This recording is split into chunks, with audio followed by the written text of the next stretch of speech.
Well, welcome everybody. It's great to have you here on this at the end of this snowy week where we wondered if we were ever going to be in person again. We are also welcoming to the people who are joining us virtually. I know a number of students in particular called in and said, I'm really sick. You probably don't want me in a room right now with all of you. And I sent my thanks and Godspeed for good healing. So we welcome you whether you're in the room or you're not in the room. My name is Christine Much. I am the new program manager for the Peter C. Cook Leadership Academy. Some of us have had a chance to meet, some of us not yet. So I'm really looking forward to this reception afterwards where we can connect a little bit more.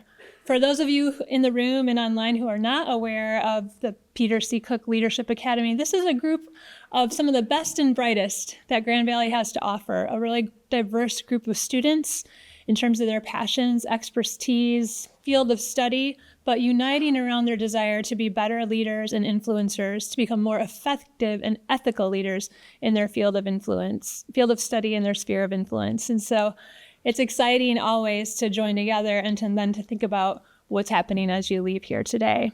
The Wheelhouse Talks series specifically is part of our Cook Leadership Academy. It's a really multifaceted program, but we get together 4 times a year to hear from a local or a national leader who can really help give us some insight into kind of the behind the scenes of their leadership journey, their values, the things that make them tick, the things that they've learned along the way. This time of year, our Wheelhouse Talk in particular is aimed at celebrating the life and work of Reverend Dr. Martin Luther King Jr. And I'm really excited to introduce our speaker today because I feel like he really embodies the life and the character that Dr. King taught us and modeled for us. So our speaker tonight is Joe Jones. He is the founder of the Hekima Group, a value-added consultancy whose primary mission is to provide sound wisdom and strategy to a myriad of industries. His experience includes serving as a senior pastor at the Brown Hutchinson Ministries and serving as a Grand Rapids City Commissioner representing the 2nd Ward from 2016 to 22. Prior to his role at the Hekima Group, Mr. Jones led the Urban League of West Michigan for nearly 10 years in their efforts to develop and implement an agenda that promoted economic empowerment as a means of elevating the standard of living in the underserved urban communities of Grand Rapids and West Michigan. So if you please join me in welcoming Mr. Jones. Thanks so much, and thanks to Christine for the very kind introduction. I'd be remiss if I didn't also give a shout out to my homegirl, Megan Saul, who is very much a part of this work and the work of Grand Valley State University, a perennial leader herself and a dear friend of mine in life.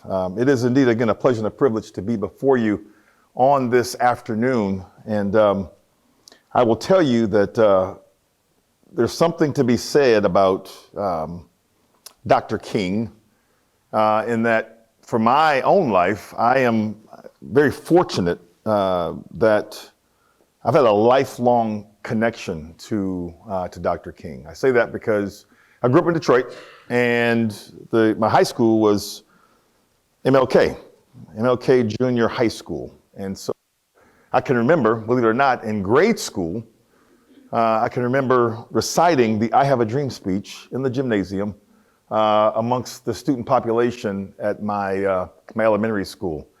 And Dr. King had a real special connection to the city of Detroit. He visited Detroit quite often during his lifetime, especially during the civil rights movement. And he is someone that I've held in very, very high regard. And so when asked to participate in this endeavor, it was a no-brainer, simply because I have such a significant admiration for Dr. King, someone who I don't think will ever have anyone who will fill those shoes. His leadership was like no other, but I think it's fair to say that his existence in leadership, there was some complexity there. And so on today, I want to talk about that. I want to talk about leadership, but also kind of connect it to how Dr. King's leadership has impacted me in my leadership. And I think that a lot of leaders, whether we know it or not, have this connection, especially if you're ultimate goal is to be one who is truly committed to some form of justice. Because that's what we think about when we think about Dr. King, is one who was as has been noted, a drum major for justice. And so, as mentioned, growing up in Detroit, Dr. King and the MLK holiday was something that was very, very popular. And I want to suggest that right now in 2025, when we think about Dr. King and his reputation, it's very different than perhaps what folks may know. By that I mean, I want to share some figures with you that speak to his reputation or how the public viewed him when he was alive. In 1966, there was a Gallup survey found that 63% of Americans viewed King negatively, even after he won the Nobel Peace Prize. In 1967, a Gallup poll found that only 35% of Americans approved of King's tactics. Just before his assassination, hear me now, 3 out of every 4 white Americans disapproved of King. After his assassination, one survey found that 31% of Americans believe that King brought it on himself. So when we talk about leadership, I want to kind of set up a foundation here, and that is, real leadership, authentic leadership is going to cost you. And quite often, it's going to cost you in the areas of popularity. It's going to cost you in terms of this decision that you make to be so hyper-focused on something that you believe in that there will be those who just flat out don't agree with you. And we're in a day and age right now where they will let you know pretty quick, right? Thanks to social media. I mean, can you imagine King, Dr. King, if he were here today and he was involved in his movement in the age of social media? It would be bananas, wouldn't it? But what he had was a very aggressive media, which is what we don't have these days, right? He had a media that was investigative. He had a media that was plentiful. That was the way in which we received our news. Not the same today, would you agree? I know a lot of folks who don't, their ability to receive the news is by way of social media. And so there is this tension that I give thought to when it comes to the King of the 60s, and again, what his leadership would be like today. And so what I always like to do when I talk about Dr. King is I want to make something perfectly clear. A woman by the name of Coretta Scott King. I say Coretta's name because I want to read this to you. It says, people are missing the fact, in fact, I want to read the whole quote to you. It says, people are missing the fact that Coretta Scott King was a co-partner with Martin in the greatest and most successful human rights drive of our era. While she lived, she was most often referred to as a wife, and after his death as a widow. But she was more than that. They functioned as a team. When the movement was getting started, she would give concerts to help fund the Southern Christian Leadership Conference. When the SCLC started in 1957, she presided and gave the first speech. When they were doing the Montgomery bus boycott, one night she was at the house with the baby and there was a thud and the front porch exploded. The next morning, Dr. Martin Luther King Sr. came, and he was a very impressive man. And he said he was taking her to Atlanta, that he wasn't going to let his grandchild get killed in Montgomery. She was only in her 20s, but she looked up at him and said, "You don't understand. I may be married to Martin, but I'm also married to the movement. She had the courage to stay and lead and raise 4 children without fear. She knew this was history in the making. So every opportunity I get, I want to remind folks that as we celebrate the life and legacy of Reverend Dr. King, let us not forget the life, legacy, and sacrifice of his beloved and courageous teammate, Coretta Scott King.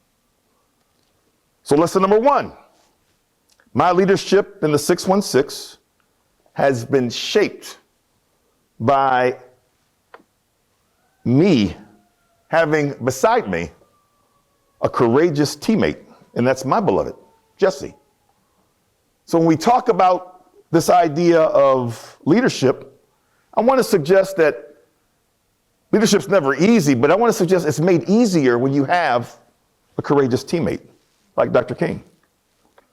I also want to suggest that when we talk about leadership, or what I gleaned from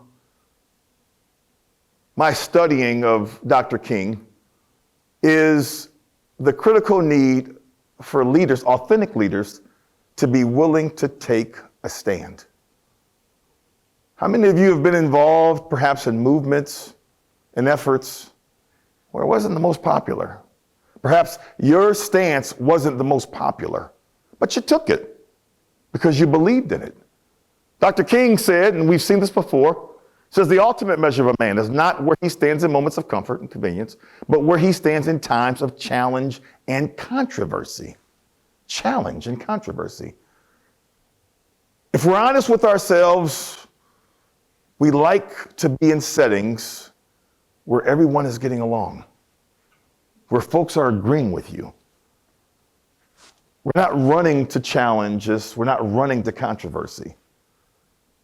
But I want to suggest that the thing about leadership is there will come a time where you are going to be required to take a stand. And so the question is, when you're standing in the middle of a chaos and change, where do you find yourself?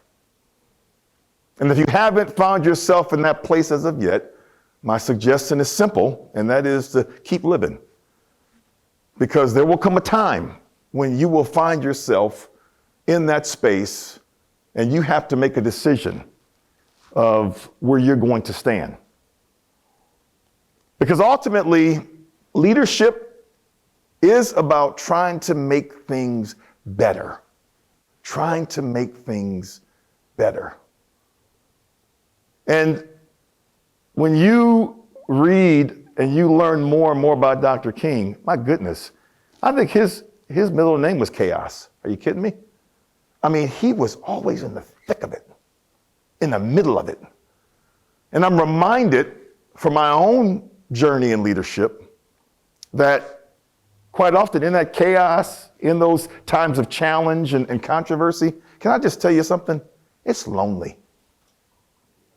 If one word that I would use on a regular basis to describe what it means to be in leadership, and I've been engaged in leadership, authentic leadership, for 25 plus years. It's lonely. It's lonely.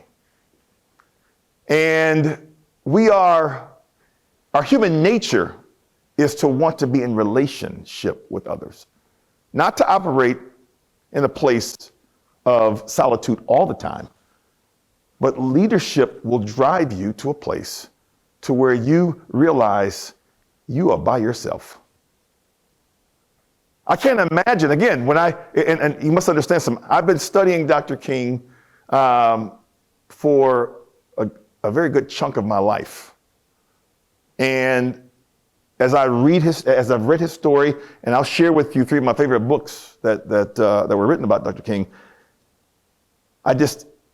we always see him in this group setting, right? He's with a lot of folks. He's leading a march. He's standing behind a pulpit in the church. Everybody's around. I'll tell you something right now. There's a lot of times when he was simply by himself. Or he may have had a few, his close inner circle that were with him, but there were more than a few times when he was by himself. Simply because I read you the Gallup poll numbers.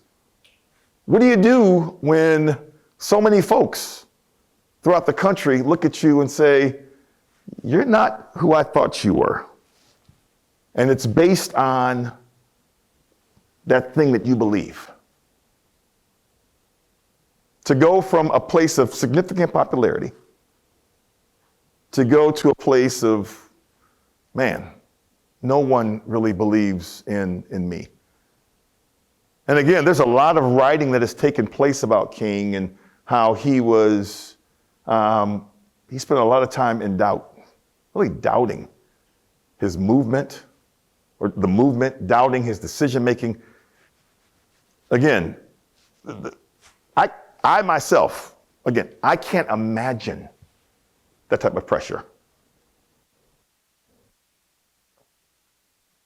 There's nothing that tells me that, hey, there could be a number of folks in this room who one day are facing a very similar pressure to where you feel as if the world is either against you or the world is for you and people are looking to you to lead them.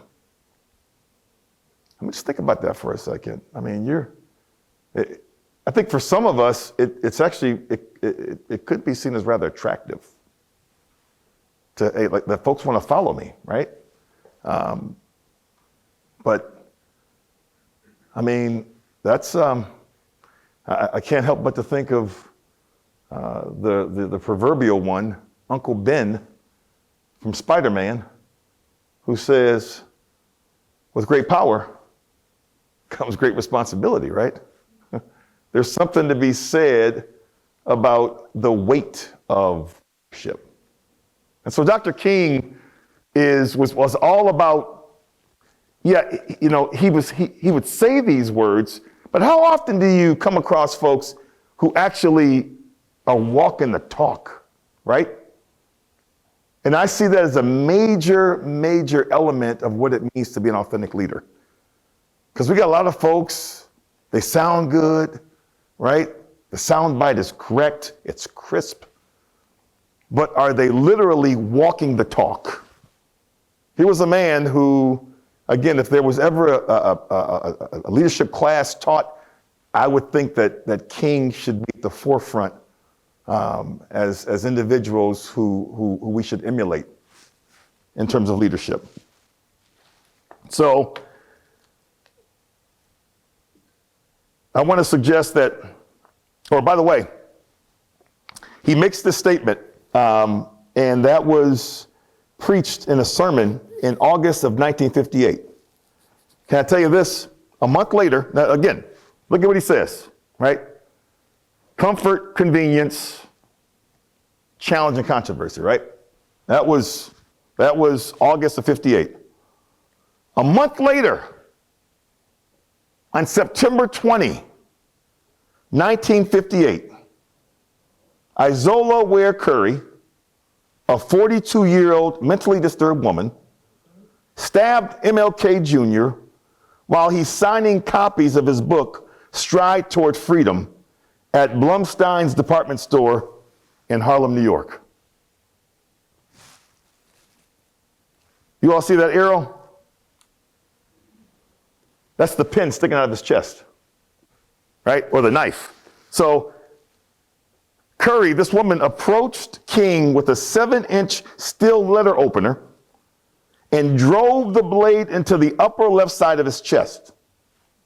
King was rushed to the Harlem hospital where he underwent more than 2 hours of surgery to repair the wound.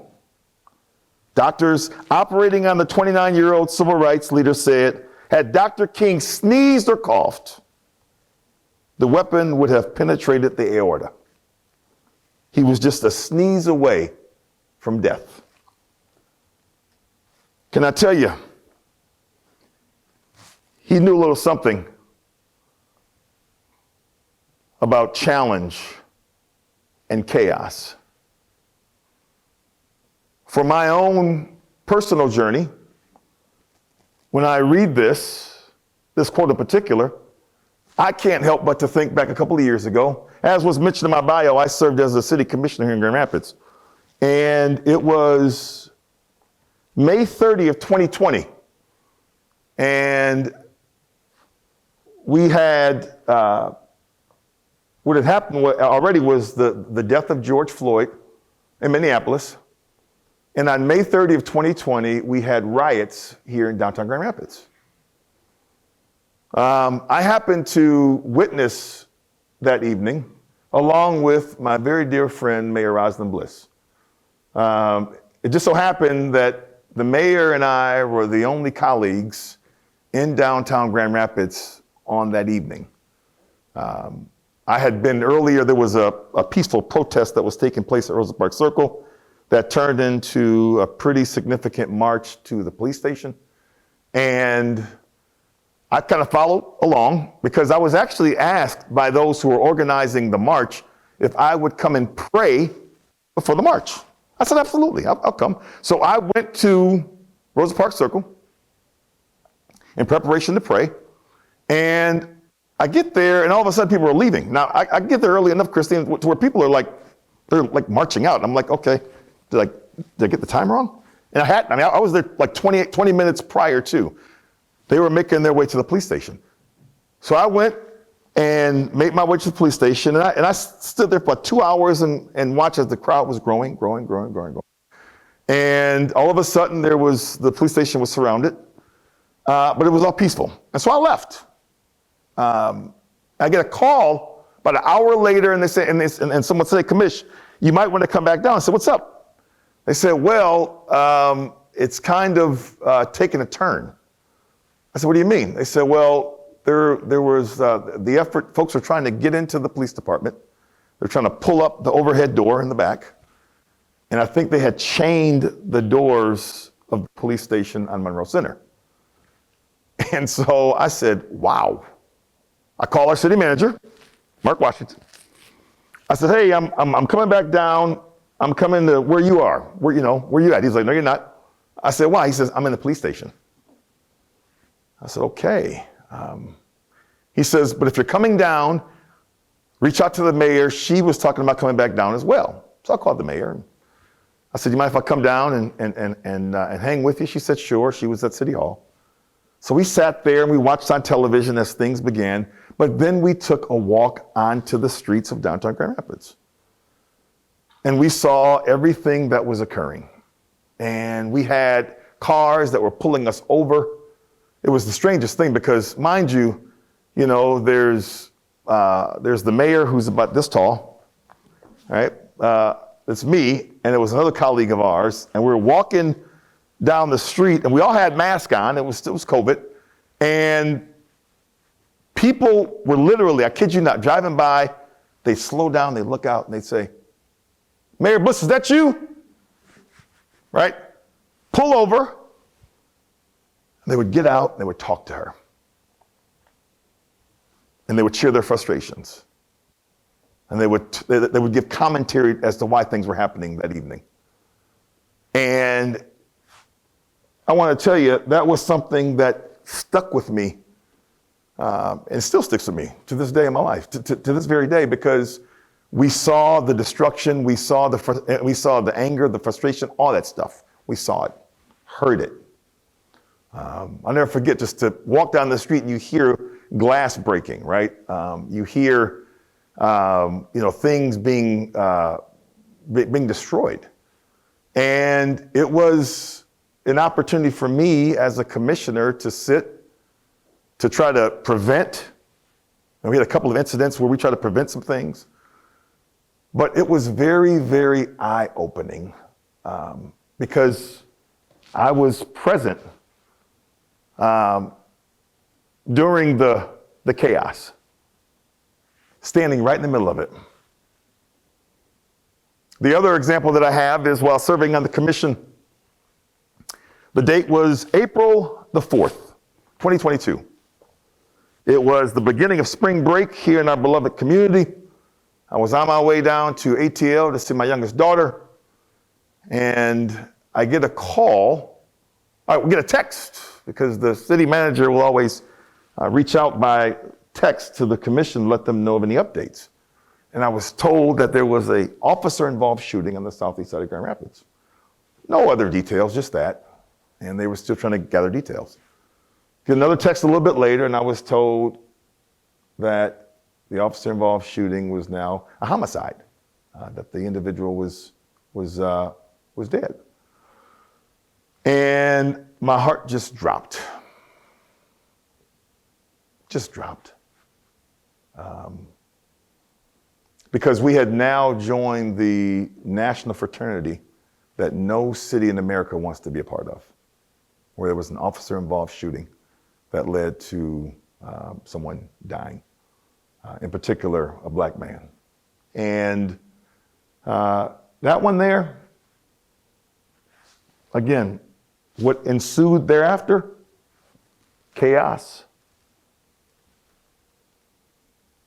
challenge, controversy, standing in it.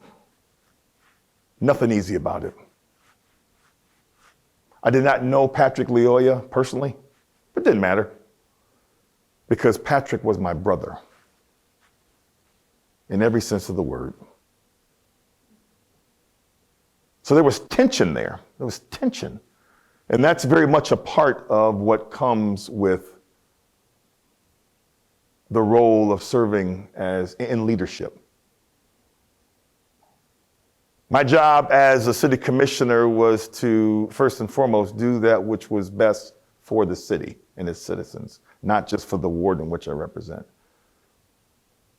But that didn't take away the tension. It didn't take away the tension of understanding perhaps why the police did what they did, why Patrick responded the way that he responded, all those things, all of that stuff that is really, really, really complex. But as a leader, you're expected to take a stand. You're expected to take a stand. So when we look at Dr. King, he's, again, a shining example of how do you respond during times of controversy? How do you respond during times of challenge? And I want to tell you, there's only so much that you're going to learn from reading a book. It really does come from lived experience. And so that leads me to ask the question, how exactly are you living? How are you living? Dr. King said that a person dies when they refuse to stand up for that which is right. They die when they refuse to stand up for justice. Then they die when they refuse to take a stand for that which is true. And so my own leadership journey, I will tell you, I'm driven by these values that I hold true to. And it's those values that give me the courage to stand up for that which is right. Again, not popular, not politic, but it's right. It's just right. And I want to say that's probably one of the most difficult aspects of being a leader, is when you know that something is right and others say, no, that's not right. It's like, how do you get to a place where you have some semblance of peace? And I'm here to tell you that that's just not always available. Because I know for a fact that in the pages and pages that I've read of Dr. King, there were times where he didn't have any peace. But that's what comes with authentic leadership, especially, again, when you are standing up for something that you know is right, And in his day in particular, I mean, how could you deny that what he stood for was wrong? Kind of hard. But there were those who did. There were those who didn't agree with his philosophy, didn't agree with the way in which he carried out his philosophy. And so, what do you do at a time like that? What do you do? And I want to suggest that you dig your feet in the ground and you stand. Because if it's right, and you know it's right, and it's not because it's right by popular opinion. Again, we know the difference between right and wrong. We know the difference. But what does that say about us when we don't stand firm or stand for something that we know is right? What does that say about us? It will have you, I will tell you this, it will have you questioning whether or not you have what it takes to be a leader. This one here is, I would say it's probably debatable for those who have been in leadership, because there's different types of leaders, and clearly there's selfless and there's selfish. No doubt Dr. King would be seen as a selfless leader. His question, life's most persistent and urgent question is, what are you doing for others? What you doing for others? And what I put out there is that authentic leadership, it should be motivated by creating positive change. Some would tell you, well, you know what? It doesn't really have to do with what you're doing for others. I mean, if you're in a space of, if you're leading and you're everything that you're doing is based on how you're going to benefit.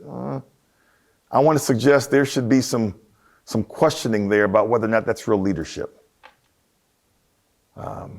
Because that should be a question that we're always asking ourselves. What are you doing for others?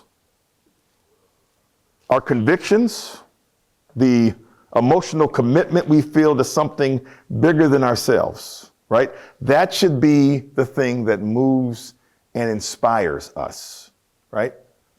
Something bigger than ourselves. And can I tell you, he asked that question, and clearly it was never about him.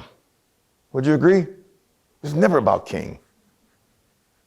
I mean, what a phenomenal model of what it means to be a servant leader, to put it all out there for the benefit of others. It tells me a lot about him, but it also tells me a lot about the type of leader that I want to be. I mean, his love was so strong. And I want to say, again, the thing about leadership is, it really is about having real care and concern for folks that you don't even know. You don't even know who they are. And it's probably a pretty good chance they won't fully appreciate the sacrifice. But that's okay. That's okay. That is authentic leadership. What are you doing for others? And I know there's tension in our society today, because we are receiving mixed messages. We're being told, you focus on yourself, take care of yourself, and only yourself, right? Just focus on what's best for you. And there's no real challenge to engage in sacrifice. But one of the significant attributes of leadership is sacrifice. And when I think about Dr. King, I need you to know that when he first got called to the movement, he had no desire whatsoever. None. He just wanted to preach. He wanted to be a pastor. And he actually had questions about that early on. But he got to a point where he said, you know what, I just want to focus on pastoring. But there was a really aggressive effort to get him to kind of lead the charge. And it's not what he saw himself doing. Some of us may see ourselves as being leaders, while others are like, they kind of stumble into it. It was not something that he, again, aspired to be, as he was, by the way, he was wicked smart. He graduated from high school like 16 or something. Went to Morehouse, which is the premier historically black college and university down in Atlanta, Georgia. For men, And his focus was on his studies, and what every other college student would focus on, right? Maybe having a good time, hanging out, focusing on your books, yes. But, I mean, you think he was thinking about leading a movement when he was going through college? Are you kidding me? No. Mm-mm. But I'm so grateful that he did not resist. In fact, I'll go so far as to say that authentic leadership, real leadership, is something that we're called to. We're called to. I know a lot of folks, I've met a lot of folks, they're self-appointed leaders, right? That's a big difference compared to being someone who's called to be a leader. And I believe that, there are folks who are sitting here, maybe you don't see yourself as a leader. But there's something inside of you that's like trying to pull you into that space. Maybe that's your calling. But I do want to tell you that, we answer that call. There's a lot there. A lot there that comes with it. And it's more than just the title. More than just the title. What's the old saying? You pay the cost to be the boss. He paid an enormous cost. Are you kidding me? You can't pay a greater cost than what he paid.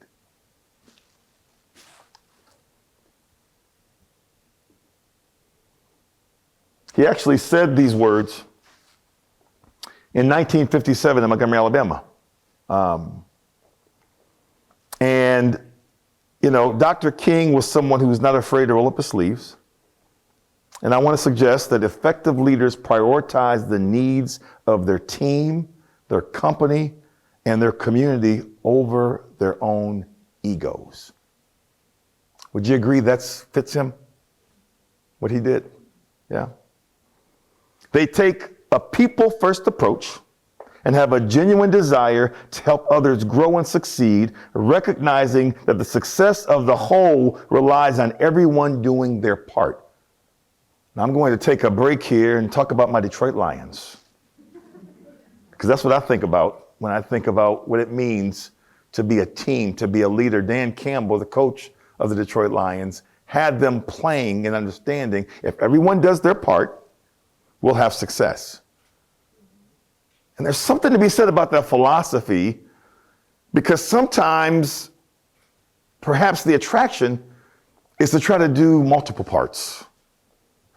When in fact, if we can just stay in our lane and do what we're called to do what we're trained to do, that's when an organization, when a unit can really see significant success. But that unit needs a leader who understands that. So these types of leaders create an environment where everyone feels valued and supported to do their best work every day. Dr. King understood that a community of people coming together with a common goal is unstoppable. Unstoppable. I mentioned the books that have had a profound impact in my life when it comes to Dr. King. The first one was written by Lerone Bennett. Lerone was the editor of Johnson & Johnson Publishing. They published Jet Magazine and Ebony. And Dr. Bennett, I call him Dr. Bennett. He actually did not have a terminal degree, but Lerone Bennett was a phenomenal writer who wrote a very small article on Dr. King. And the title is What Manner of Man? And it's biblical in nature. That was a question that was asked regarding when describing Jesus. And so he entitled the book, What Manner of Man? It's a great bio, Maybe hard to find. The one that I have probably is an original from back in the 70s. I mean, it's really old, but it's a great read. The other is written by one of my mentors, Randall Jelks, who many of you may know. Dr. Jelks is a local historian. He's now teaching at Indiana University, was at Calvin for the longest of time. But he wrote a really, really good book called Letters to Martin. And he kind of weaves Martin's messages into democracy and in Black America. And lastly, this one right here, I'm gonna tell you something right now. If you like reading, go get King, A Life by Jonathan Eig. Jonathan Eig just won the Pulitzer Prize for this book. Now, I happened to meet Jonathan Eig last year, and I had a, and I'm not ashamed to say it, just a significant man crush. I love that dude. I love that dude because I'm gonna tell you something. This is the most complete writing of Dr. King. It's amazing. It is amazing. And you will find yourself like locked in. And he did a lot of research because a lot of folks have written about Dr. King, but this by far is the most exhaustive. It's about 500 pages, but it's a worthwhile read. And Jonathan Eig does not miss anything. And so I would highly recommend, again, for those of you who love to read, or if you want to get it on tape, do that. But it's so worthwhile. And it's just, you're just reminded of King's complexity and just what he was going through in his leadership journey, the highs and the lows, right? The struggles. It talks about every aspect of his life. It talks about it all, the good, the bad, the really bad, all that stuff. So I can't say enough about these 3 books and what they've meant to me in understanding Dr. King, Reverend Dr. King. Can I tell you that part of what comes with leadership is fear? I'd be lying to you if I told you that in my years in leadership, that I've been fearless. I'd be lying to you. Are you kidding me? Fear is something, right? And I love how Dr. King talks about fear as it pertains to the ability for people to get along. People fail to get along with each other because they fear each other. They fear each other because they don't know each other. They don't know each other because they have not properly communicated with each other, right? And so when he talks about it from a place of, operating in the unknown. And so he reminds us of the power we have as leaders to listen deeply and bring people together, right? In fact, he said a genuine leader is not a searcher for consensus, but a molder of consensus, right? And I think that part of what comes with leadership today is, and why fear is so prevalent, especially when it comes to you leading people with different views, is that very thing that he speaks of, and that is because we don't know each other. And we do a really bad job of communicating with each other. It's a bunch of assumptions. You just assume. Instead of literally taking the time to listen deeply, even if you don't agree, to listen deeply. When you agree that the thing that, and I would bet, and I love my home, but I'd bet my home on the fact that that at the end of the day, people just want to be heard. So many of you may have seen during the years when it was hot and heavy at City Commission, it was wild. It was like wild. Like I would tell folks, don't pay to go to the circus. Come to the City Commission meetings 2 Tuesdays a month. It was not fun, y'all. It wasn't fun, right? But what I found for the time that I sat on commission, folks get 3 minutes at the beginning and then 3 minutes at the end to talk about whatever they want. People simply wanted to be heard. That goes a long way. As a leader, we have the responsibility to let people have voice. I may not agree with you, but I recognize and I value your dignity, which, by the way, is something that we're born with. It's inherent. We have everyone here, everyone outside of here has value. It's called dignity. And one of the ways in which we can continue to violate someone's dignity is our decision to not hear them, to not listen. That's a great challenge in leadership, is to listen, even when it's something that you don't agree with. And you may be sitting there thinking, everything he or she is saying, I don't agree. Or they may be talking, you may say, I don't care. It's all right. Gotta listen. Gotta listen. Authentic leadership means you gotta listen. Because you'd be surprised, really, what you might get when you listen, even from those who you don't agree with. You'd be surprised some of them nuggets that you may come across from those who you just say, there's nothing that he or she could say that's going to be of value to me. I wouldn't be so quick with that. I've learned a lot. I learned a lot for my 6 years on the commission, sitting on that dais, listening to people. I've learned a lot in my lifetime simply listening to others. And Dr. King, to his credit, you can go and you can watch the video footage of him debating and just, he had folks with very, very strong views that were in significant opposition to everything that he stood for. And yet he listened. He had a very calm demeanor too, which is something that, every leader should want to grab a hold of. Like, how do you remain calm, that calm, in a storm, right? How do you remain calm during chaos? How do you remain calm during a time of challenge? But he mastered that thing in many ways. I want to suggest part of it was his faith tradition and what he believed.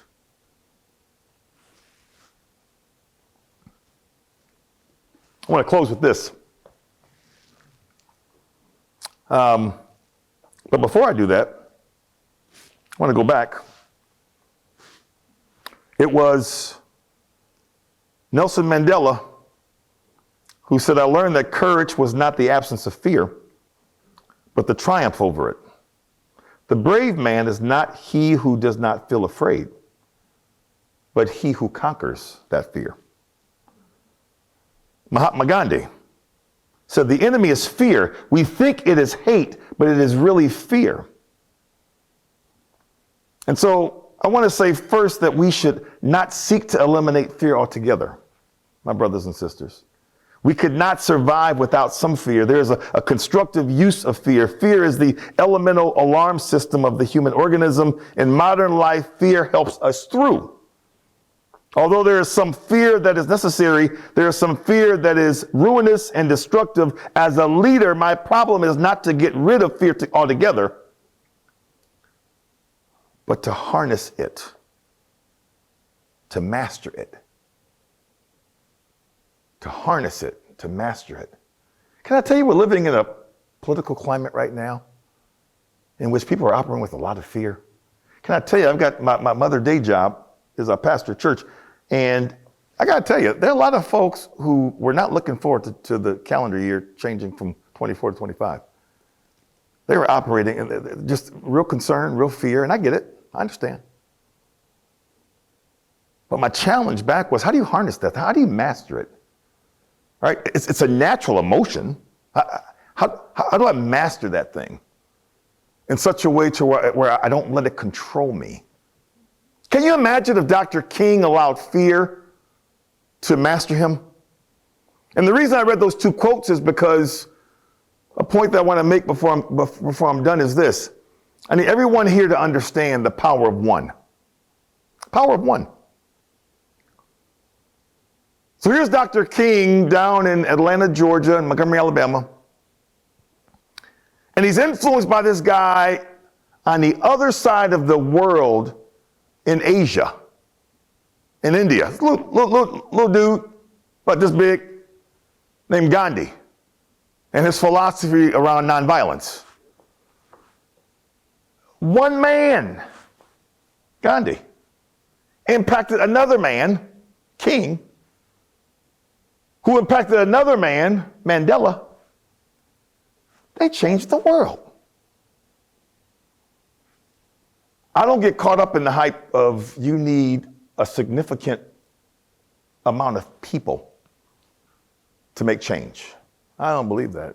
I think one person can just do some significant work, can lead a change.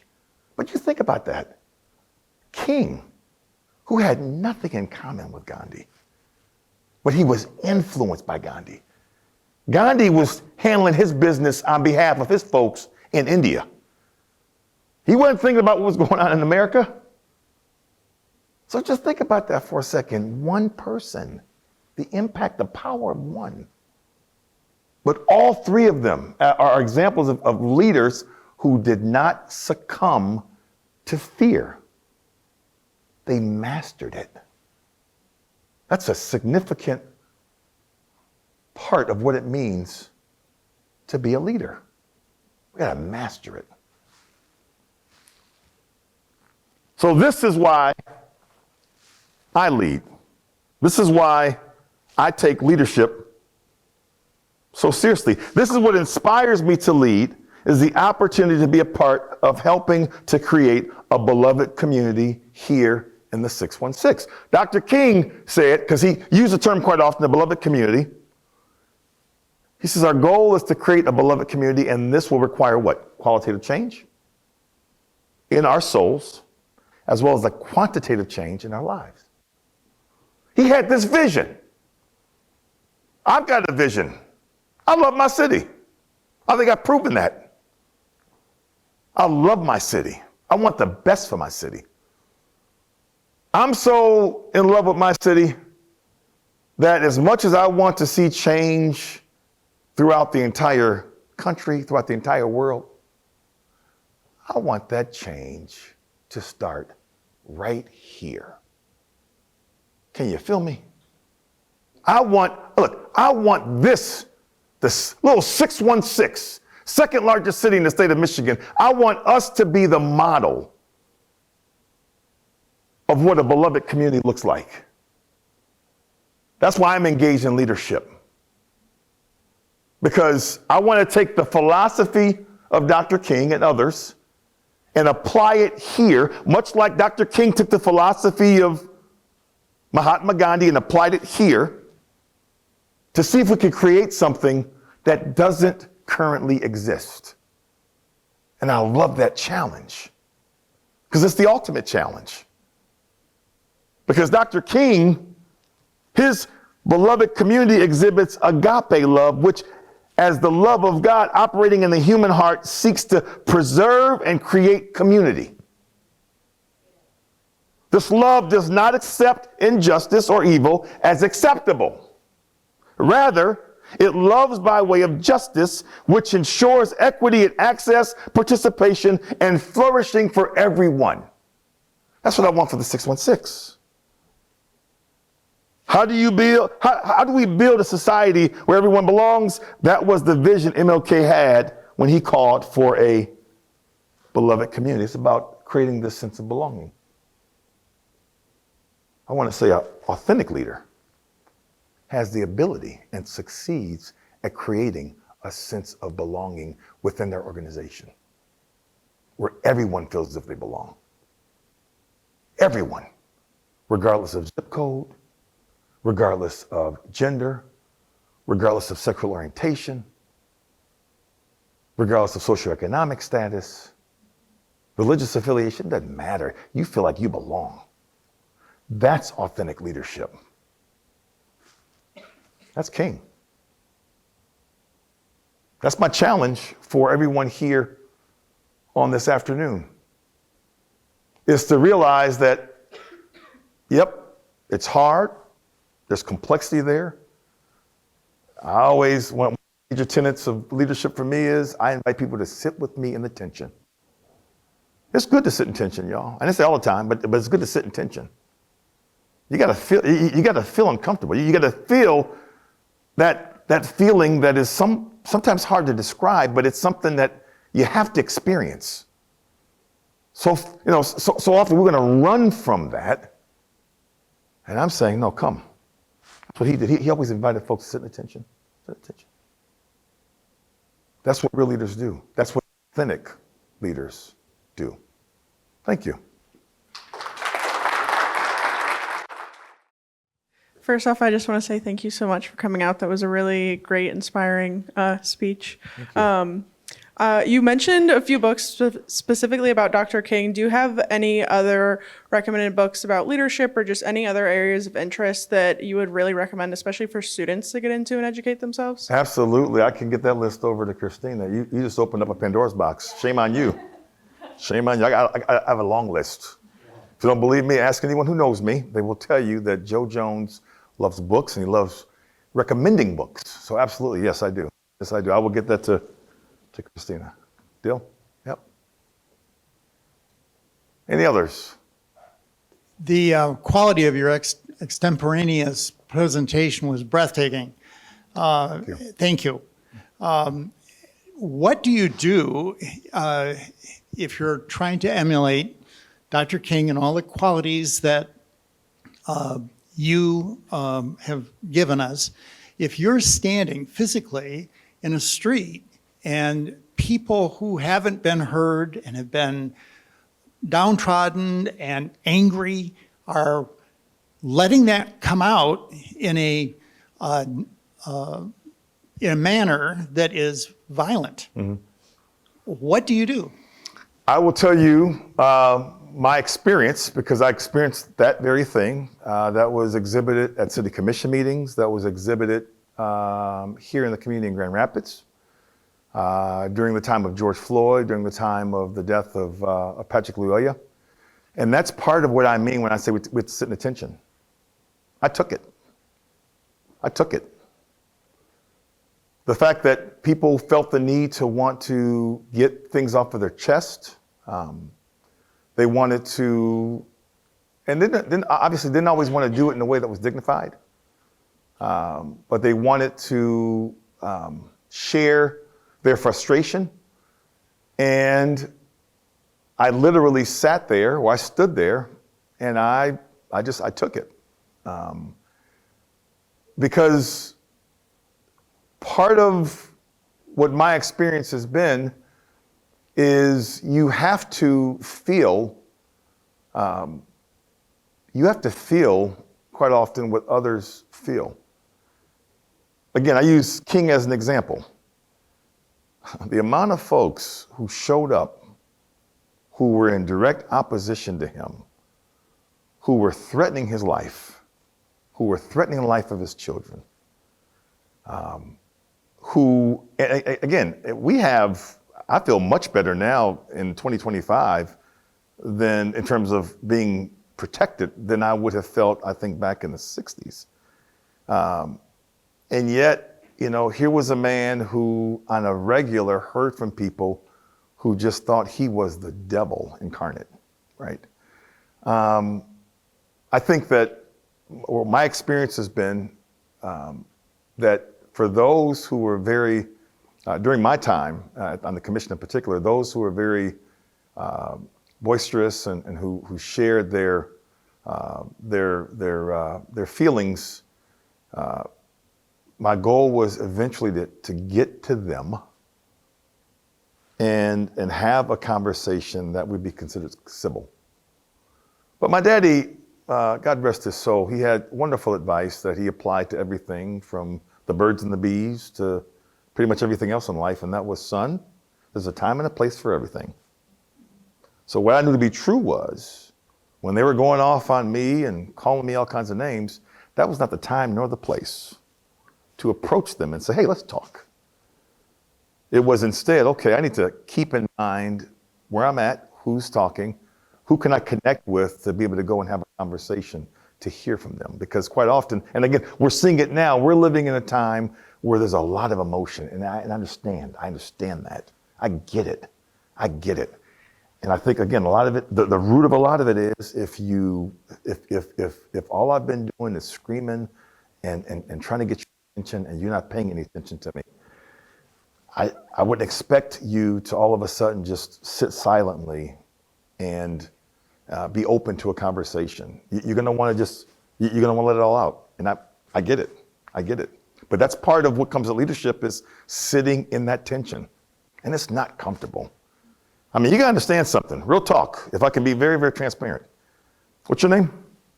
Nick. Nick, I come from the east side of Detroit. I'm the youngest of 9, born and raised in the D. Let's just say at an early age, I was taught I know how to defend myself. I would say I'm a pretty decent sized man. If you had any idea of perhaps a few times in which I really wanted to take matters into my own hands, with folks who would get on the microphone or say certain things that were not nice, and my response would not have been friendly. It would not have been king-like. It would not have been violent, put it that way, right? Because the emotion would have led me to want to respond in a way with as much energy as they were responding. But real leadership, I believe, and again, I wake up on a pretty regular basis, brothers and sisters, with righteous indignation because of the significant injustice that's taking place, even in our own community. And so I'm not sitting here telling you don't get angry. No. How do you harness that? How do you use that in a way that's of greater benefit? Because to lash out, I want to say that's a pretty simple response. But if I could, and if you don't believe me, my beloved will testify that yes, there are a couple of times where I literally want to lay hands. And I'm not talking about in the biblical sense. Okay? Know that. Yep. Thanks, Nick. What are some ways that a leader in an organization can create that sense of belonging? The first thing that comes to mind is understanding the power of dignity. I've spent a lot of time studying what that means. And quite often what we do is we will interchange dignity and respect. Two totally different things. Respect is earned. Dignity is inherent, right? Which means everyone has dignity. Everyone has this inherent value. And so first and foremost, we all have to be reminded that we have value within an organization. And one of the ways in which you can promote that is your willingness to listen, to hear folks who are within that organization on that team. And again, they may have views that don't align with your views, but the moment that we violate their dignity and just kind of push them to the side or treat them as if what they have to say has no real value, that's when we go down the path of creating an environment in which there's not a sense of belonging. And so I say, first and foremost, just the commitment to listen, to recognize the value, but also have a willingness to listen to others within the organization. That's why I think that there's so much power in diverse organizations, because it's really cool when you have folks who come from various backgrounds, who've had different lived experiences. And for a lot of us, we haven't really had the opportunity perhaps to work in organizations that have that. Instead, we work in organizations where everybody pretty much has the same similar story, which is, there's some benefit to that. But I think the thing that really gets you to a place of wanting to create a beloved community is understanding that in the real world, we all have our story. We all have different stories. And that's okay. Some of our stories, unfortunately, are tragic. Some of our stories are made for television. They're just wonderful stories. But how can we create a culture, create an environment in which we value you regardless of what your story is? And so as I alluded to earlier, that's what I'm trying to be a part of here in Grand Rapids. And believe me, I've heard it all about our city. Right? I got folks who are like looking to run, trying to get as far away from Grand Rapids as they possibly can. And I don't beat them up for it. And I got folks who come to Grand Rapids and they love it. and they want to stay here and they see the value of it. So it's across the board. And all I'm saying is, I want to be a part of creating something to where people get here and they say, oh, this is the place. This is not because of the per capita or the housing value and all. No. Because, man, I really feel that this place, you know, they value me. They value me. And I know we got a long way to go, but my hope is that I can be a part of that in my lifetime. And some would say, oh, you're just dreaming. Well, excuse me. I could have swore he said I have a dream, right? So there's nothing wrong with dreaming. So first things first, there's nothing wrong with dreaming. If he didn't have a dream, we wouldn't have, we would not have had the movement that we had. So there's, you know, part of this is to challenge or inspire us to dream. It's okay. It's okay to dream. Thank you. Thank you. Thank you much. I know there's so many good nuggets here to really sit with and ponder, and I encourage you just to pick one. You know, is there one person you need to see with a little more dignity that you need to spend a little more time listening to? Is there a fear that you need to push through? Is there a classroom you need to be willing to speak up in? Like, what is one little takeaway that you can put into action as you lead here today to help embody this life and legacy of Dr. King as well? Our Cook Leadership Academy students in particular, one housekeeping item for you. In 2 weeks, our next gathering is our self-reflection. And it's not happening in the alumni house as usual. It's the leadership summit. So the whole campus is invited to that. And so you have an email in your inbox that has all the details about that. Please be sure to RSVP. You could even stay 30 seconds right now. Pull up your email and RSVP for that event. But we will see you at the Kirchhoff Center in 2 weeks for that. And everybody, again, thank you for joining us. And you are invited to join us in the reception afterwards. Once again, have a good night.